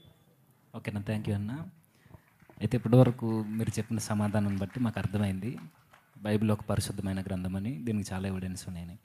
అయితే ఎంతే పరిశుద్ధమైనది అయితే ఈ మధ్య చాలా ప్రశ్నలు మాకు వినబడుతున్నాయి. ఇలాంటి పరిశుద్ధ గ్రంథంలో, ఇలాంటి దైవ గ్రంథంలో లోతు సందర్భం కావచ్చు, దావీదు గారు చేసిన తప్పులు కావచ్చు, యోధా గారు చేసినవి కావచ్చు, ఇలాంటి కొన్ని ఇబ్బందికరమైన పరిస్థితులు రాసినప్పుడు దేవుని గ్రంథం అయితే, ఇన్ని ఎవిడెన్స్ ఉన్నది నిజమైన గ్రంథం అయితే, ఇలాంటి సందర్భాలు లోతు తన కుమార్తెలతో పాపం చేయడం, దావీదు తప్పు చేయడం, ఇలాంటివి రాశారు. ఇది ఎలా దైవ గ్రంథం అవుద్ది? మా దాంట్లో ఇలాంటివి ఏమీ లేవన్నట్టు చెప్తున్నారు. నిజానికి వారి గ్రంథాల్లో అలాంటివి ఏమీ లేవా? ఇక్కడ మనుషులు చేసినవి చూపిస్తూ తప్పుపడుతున్నారు దేవుని. ఓకే, బైబిల్ పరిశుద్ధ గ్రంథం కాబట్టి మనుషులు చేసిన తప్పులు కూడా చెబుతుంది. బైబిల్ పరిశుద్ధ గ్రంథం కాబట్టే ఆ పరిశుద్ధ గ్రంథానికి సంబంధించిన దేవుణ్ణి ఆరాధించేవారు వారు కూడా మనుష్యులే. ఆ మనుష్యులు చేసిన తప్పులు అందరికీ తెలియాల్సిందే. దేవుడు న్యాయ నిర్ణేతగా లోతు, తన పిల్లలు, దావీదు, అలాగే తామారు, ఇలా అందరూ వారి జీవితాల్లో చేసినటువంటి తప్పులను ఎత్తి చూపిస్తుంది. మొత్తానికి బైబిల్ ఏం చెప్తుంది అనంటే, దేవుని రాజ్య వారసులుగా కాకుండా సొంత రాజ్య నిర్మాణాలు, సొంత ఆలోచనల్లో బ్రతికితే మనిషి ప్రతి ఒక్కడు పాపమే చేస్తున్నాడు అన్నది చెబుతుంది బైబిల్. దానికి మినహాయింపు కేవలము యేసుక్రీస్తు మాత్రమే. మళ్ళీ కొత్తగా ఒకరు వచ్చి చెప్పక్కర్లేదు మనకు, మీ దావీదు ఇలా చేశాడు, ఆడు ఇలా చేశాడు. మాకు తెలిసేది, వి నో దాట్. అది మా దేవుడే రాయించాడు కాబట్టే పరిశుద్ధమైన దేవుడు, రాయించాడు కాబట్టే పరిశుద్ధమైన పుస్తకం. కప్పిపెట్టుంటే ఆయన పరిశుద్ధమైన దేవుడు ఎలా అవుతాడు? కప్పిపెట్టుంటే అది పరిశుద్ధమైన పుస్తకం ఎలా అవుతుంది? అది కేవలము ఒక అజెండాతో వచ్చిన పుస్తకం అవుతుంది. కానీ అవతలి వారు అలా కాదు. అవతలి వారి పరిస్థితి అది కాదు. అవతలి వారి పరిస్థితి ఏమిటి అని అంటే, ఎవరైతే దేవుళ్ళుగా, ఎవరైతే దేవతలుగా తమను తాము ఆ పుస్తకాలలో ప్రకటించుకున్నారో వారు మిగిలిన వారిని మోసముతోనూ, సెక్షువల్ అల్యూర్మెంట్ అంటే లైంగిక ఆకర్షణతోనూ, వయలెన్స్తోనూ, రేప్తోనూ, స్వయంగా పిల్లలను సొంత పిల్లలతో శారీరక ఏచ్ఛలు తీర్చుకోవటంతోనూ దేవుళ్ళు ఆ పని చేసినట్లుగా వారి పుస్తకాలు చెప్తున్నాయి. సో బైబిల్కు మిగిలిన పుస్తకాలకు ఉన్న తేడా ఏమిటి అని అంటే, బైబిల్ మనుష్యులు చేసిన తప్పులను ఎత్తి చూపిస్తుంది, కానీ దేవుడు ఆ చేసిన తప్పులను సమర్థించకుండా వారిని సరైన మార్గంలో పెట్టడం కోసం తన కుమారుడైనటువంటి యేసుక్రీస్తును పంపాడు. కానీ మిగిలిన పుస్తకాలు అలా కాదు. మిగిలిన పుస్తకాలు ఆ దేవుళ్ళు చేసేది ఒక పెద్ద ఘనకార్యం అన్నట్లు. ఒక ఆయన 16,000 మంది అయితే, ఇంకొక ఆయన 3 అంటే, ఇంకొక ఆయన 10 మంది అంటే, ఇంకొక ఆమె 5 మంది మొగుళ్ళని వేసుకుంటే ఇవన్నీ తిరుగుతూ ఉంటారు. ఇది అప్రూవ్డ్ బై గాడ్. వాళ్ళకి ఇది సనాతన ధర్మం అంటే ఇదే అని చెప్తారు. అది సమస్య. అక్కడికి ఇక్కడికి తేడా కనిపిస్తుందా? ఇది తప్పు అని బైబిల్ చెప్తోంది, అలా చెయ్యొద్దు అని బైబిల్ చెప్తోంది. సనాతన ధర్మం అంటేనే ఇది అని ఇది చెప్తోంది. ఉదాహరణకు ఒక ఆయన ఉంటాడు, ఆయన వాళ్ళ అమ్మగారు ప్రెగ్నెంట్, వాళ్ళ అమ్మగారు ఇంట్లో ఉంటారు, వాళ్ళ నాన్నగారు కూడా ఉంటారు. ఏదో చక్కగా మంచి మంచి మురిపెం మంచి ఫ్యామిలీ. అలా ఉంటే ఇది ఎక్కడి నుంచి తీసుకొని చెప్తున్నానంటే మహాభారతం నుంచి తీసుకొని చెప్తున్నాను. యుధిష్ఠిరుడు అంటే ధర్మరాజు చెప్పినటువంటి స్టోరీ. ధర్మరాజుకు మరియు గంగాపుత్రుడైనటువంటి భీష్మాచారికి మధ్య జరుగుతున్నటువంటి కాన్వర్జేషన్. అందులో నారదముని గారు కూడా ఉన్నారు. వాళ్ళ మధ్యలో జరుగుతున్నటువంటి కాన్వర్జేషన్. ఏంటి కాన్వర్జేషన్ అంటే, ఒకసారి ఒక ముని వాళ్ళ ఇంట్లోకి వస్తాడు, చకా చకా చకా వస్తాడు. వచ్చి వాళ్ళ అమ్మ అక్కడ ఉంటుంది, పోయి చేయి పట్టుకుని పదాపదవరా అంటాడు. ఈ నుండి ఏంటి ఏంటి ఏంటి ఏంటి ఏంటి అయిపోతుంది నానా, ఆయన ఆపు అంటే ఆపకూడదు నాయన అన్నాడు. ఏంటి నాన్న, మా అమ్మని తీసుకెళ్ళిపోతున్నాడు ఆయన అని అంటే, ఇథ ధర్మ సనాతన అన్నాడు. ఏంటి ఇదే సనాతన ధర్మం అంటే అని చెప్పాడు. ఏమని? బ్రాహ్మణుడు వచ్చి నీ భార్యను చేయి పట్టుకొని తీసుకెళ్తే నువ్వు ఆపొద్దు, ఆయన వెళ్ళిపోవాలంతే, అదే సనాతన ధర్మం అని చెప్పాడు ఆయన. ఇది నేను చెప్పట్లేదు, ప్రవీణ్ చెప్పట్లేదు, భీష్మాచార్యుడు, యుధిష్ఠిరుడు మరియు నారదుడు ముగ్గురు చెప్తున్నారు. వినకపోతే ఎట్లా మరి? మీకు అర్థమవుతుందా? వినకపోతే ఎట్లా? ఇంకొక కథ చెప్తాను. అంటే మీరు అడిగిన దానికి చెప్పాలి, చెప్పకపోతే కష్టమైపోద్ది, కొంచెం ఎక్కువ టైం తీసుకున్నానా. ఇంకొక ఆమె పాపం గర్భవతి, లోపల పిల్లవాడు ఉన్నాడు. పిల్లవాడు ఉంటే ఒక ముని వచ్చాడు, కమాన్ రా అన్నాడు. ఏంటయ్యా నేను గర్భవతినయ్యా అన్నాడు. అంటే ఈయన ఇదా ధర్మ సనాతన అన్నాడు. సరే కానీ అంటే ఆమెతో, ఆ గర్భవతితో ఆయన లైంగిక క్రియ చేస్తూ ఉన్నప్పుడు లోపల నుంచి బిడ్డ అరిచాడంట. ఒరే ఈడ టైం లేదు, ఈడ ప్లేస్ లేదు, పో పో అంటున్నాడు. ఈడ ప్లేస్ లేదు, నువ్వు రావడానికి వీల్లేదు, వెళ్ళిపో అని అడుగుతున్నాడు లోపల నుంచి. ఏమి రాశారా పుస్తకాలు మీరు?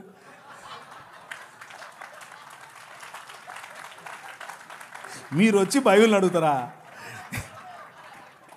ఏమన్నా ఉందా ఇది? అంటే ఎంత అన్సైంటిఫిక్ చూడండి.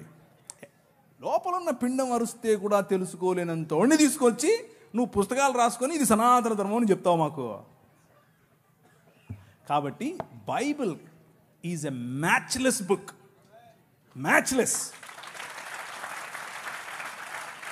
No science, no mythology, no Quran, no Gita, no anything can stand in front of Bible. Bible ఎదురుగా ఏది నిలబడలేదు, అంత గొప్పది బైబిల్. అది కేవలం ఊరికి స్టేట్మెంట్ కోసం చెప్తున్నాను అనుకోవద్దు. 24 ఏళ్ళు చదివిన తర్వాత చెప్తున్నా. 24 ఏళ్ళ నా కఠోర పరిశ్రమలో నాకు తేలింది, దాన్ని కొట్టేది రాలేదు, ఇక రాదు. అది బైబిల్.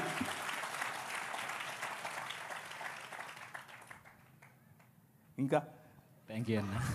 ఇంకేం లేవన్నా, నిజంగా మీ ఆన్సర్ చూసిన తర్వాత ఇంకేం అడగాలని లేదు నాకు. Thank you very much. You have been a great audience. మళ్ళీ త్వరగానే కలుద్దాం. కాకపోతే లాస్ట్లో ఇంకో చిన్న మాట చెప్పి నేను ముగిస్తాను. దయచేసి ఇప్పుడు నేను చెప్పిన మాటలు, ఇప్పుడు నేను ఇచ్చిన స్టేట్మెంట్స్ ఇవేవి కూడా అవతలి వారిని నొప్పించడం కోసం కాదు, అవతలి వారిని పోగొట్టుకోవటం కోసం కాదు, అవతలి వారి కంటే నేను గొప్ప అని చెప్పుకోవటం కోసం కాదు. బైబిల్ మీద బురద చల్లితే అలా చల్లకండి, అది కరెక్ట్ కాదు. ఒకవేళ బురద చల్లాలనుకుంటే ఇదిగో మీ భావజాలంలో చాలా బురద చల్లే అవకాశం ఉంది అని చెప్పటం కోసం మాత్రమే. అలాగే విన్న మీరు ఈ కంటెంట్ తీసుకుని దొరికినోడు ప్రతి ఒక్కడిని ఇలా నీకు తెలుసా అని మొదలుపెట్టకండి. ఇలాగ ఉందటగా, అందుకు కాదు నేను చెప్పింది. డిస్క్లైమర్ ఇది, అలా చేయబాకండి, అది కరెక్ట్ కాదు. ఇది ఒకవేళ మనల్ని ప్రశ్నిస్తే తిరిగి ప్రశ్నించడం కోసం ఉపయోగపడేది మాత్రమే తప్ప కావాలని గోక్కుని అవతలి వాడికి ఏదో తలంబ్రాలు వేసి పంపిద్దాం అనేది చేయకండి. అలా చేయకూడదు. ఈ మధ్య క్రైస్తవ లోకంలో ఈ ఒరవడి పెరిగింది. అది చేయకూడదు, అది అది మనకు, మన పిల్లలకు, మన భవిష్యత్తుకు చాలా అపాయకరం. మన సమాజం ప్రేమ సమాజం, మన సమాజం క్షమా సమాజం, మన సమాజం తగ్గించుకునే సమాజం. మనం అలాగే ఉందాం, మన పిల్లలకు అదే నేర్పుదాం. అలా కాకుండా అతివాదంలోకి వెళ్ళామనుకోండి, అతివాదం మన పిల్లల భవిష్యత్తును నాశనం చేస్తుంది. మన దేశం, మన ప్రజలు, మన బంధువులు, మన తోటివారు, మన సొంత వారు, వారు హిందువులైనా, ముస్లిములైనా, క్రైస్తవులైనా, ఏ దేవుణ్ణి నమ్మని వాళ్ళైనా అందరూ మన వాళ్ళే. అందరినీ కలుపుకొని పోవాలి, అందరితో మంచిగా ఉండాలి. కాదు కూడదు అని కొద్దిగా వాళ్ళు అతిగా మాట్లాడితే వాళ్ళకి మంచి భోజనం చాలా నవ్వుతూనే పెట్టాలి, చక్కగా వడ్డించి పంపించాలి. Okay, thank you. కొంచెం గట్టిగా థ్యాంక్ యూ అన్న.